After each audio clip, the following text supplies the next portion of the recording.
Alright guys, a quick one. Here, I'll detail how to permanently delete apps from your iCloud account.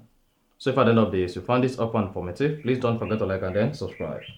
Now, to delete application permanently from iCloud, all you simply need to do is go ahead and open the settings app on your iPhone.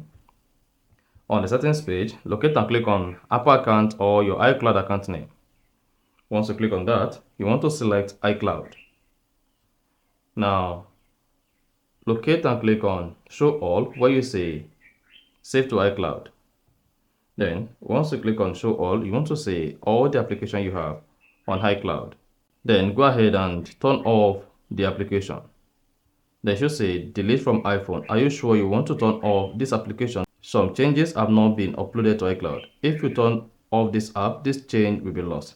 Then go ahead and click on Delete from iPhone. Then this is going to turn off the application and it's going to delete this permanently from your iCloud.